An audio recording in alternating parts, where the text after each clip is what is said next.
ভাবুন, পৃথিবীর সবচেয়ে বিপজ্জনক ক্ষমতা যদি আপনার হাতে থাকতো, একটা মানুষের আবেগ নিয়ন্ত্রণের ক্ষমতা।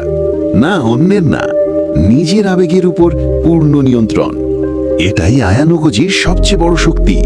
শিশুকাল থেকে কঠোর প্রশিক্ষণ তাকে শিখিয়েছে, যদি আবেগ তোমাকে নিয়ন্ত্রণ করে, তুমি কখনোই শক্তিশালী হতে পারবে না। বরং যার আবেগ নিয়ন্ত্রণে, শক্তি সবসময় তার হাতেই থাকে। দুনিয়া ভরা মানুষ যারা সামান্য কথায় রেগে যায়, যে যা বলে তার জবাব দিতে ব্যস্ত।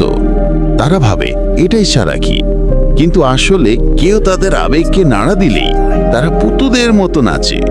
কিন্তু রাজার মতো মানুষ কেমন? আগুন ঝরা পরিস্থিতিতেও ধৈর্য, হাসি মুখে অপমান সামলানো, এক ধাপ এগিয়ে থেকে সিদ্ধান্ত নেওয়া।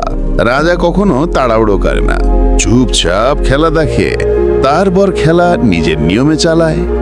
এটাই হলো গ্রেস আন্ডার ফায়ার। যখন কেউ আপনাকে উষ্টে দেয়, ভাবুন, একজন লোক প্রতিদিন অপমান করে, আপনাকে নিচু দেখানোর চেষ্টা করে। যদি আপনি রেগে যান, আপনি জিতলেন না, কারণ সে আপনার আবেগ নিয়ন্ত্রণ করেছে। আপনার শক্তি, সময়, ফোকাস সব তার হাতে। ক্ষমতা বদলে গেছে। এর বদলে হাসুন, চুপ থাকুন, সঠিক সময়ে সঠিক চাল চালুন। Silent but strategic. আপনি চুপ থাকলে তাদের দুর্বলতা নিজেই প্রকাশ পায়। আসক্তি সমান দুর্বলতা।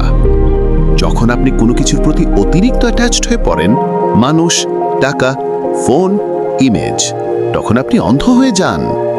শুধু যেটা চান সেটাই দেখেন। এটা হলো আবেগের ফাঁদ। আয়ানোগোজির ঘর দেখেছেন কখনো? প্রায় শূন্য। কোনো অপ্রয়োজনীয় আসক্তি নেই। যার হারানোর কিছু নেই, তাকে হারানো অসম্ভব। ইলেট মাইন্ডসেট 0.01% পিপল। সাধারণ মানুষ কমফোর্ট চায়, কিন্তু বিজয়ীরা অসুবিধার মধ্যেই শক্তি খুঁজে পায়। ব্যথা, গ্রোথ, ভুল, শিক্ষা, কঠিন পরিস্থিতি, নতুন লেভেল। আপনার মস্তিষ্ক যখন বলে ধুর আর না, তখনই আপনি পরীক্ষা দিচ্ছেন আপনি কি মস্তিষ্কের দাস নাকি মস্তিষ্কের মাস্টার।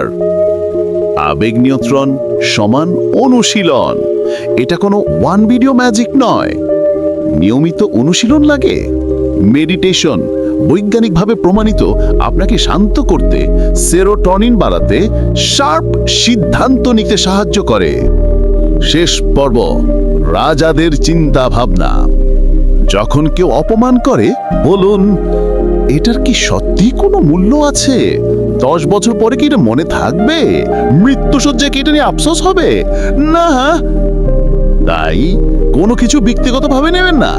বড় খেলোয়াড়দের মনোযোগ কেউ নাড়তে পারে না। যারা প্রয়োজিত করে তাদের উদ্দেশ্য বুঝুন, কিন্তু নিজের নিয়ন্ত্রণ তাদের হাতে দেবেন না। Real power, emotion, control, victory. যদি হিংসা হয়, মন ভেঙে বসে থাকবেন না, তা ব্যবহার করুন নিজেকে লেভেল আপ করতে। শেষ পর্যন্ত আপনার আবেগ থাকবে, কিন্তু নিয়ন্ত্রণ থাকবে শুধু আপনার হাতেই।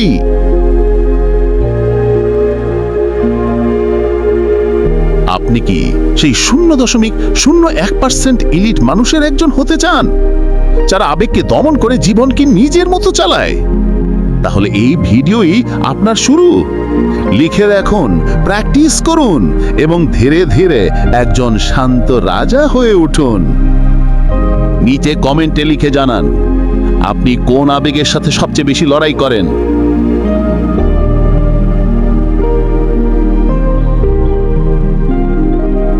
সাবস্ক্রাইব করুন, কারণ পরের ভিডিওতেই আমরা আয়ানোগোজির কৌশলগুলোর ভিতর আরো গভীরে ঢুকব। দেখার জন্য ধন্যবাদ। Stay in control, be the king.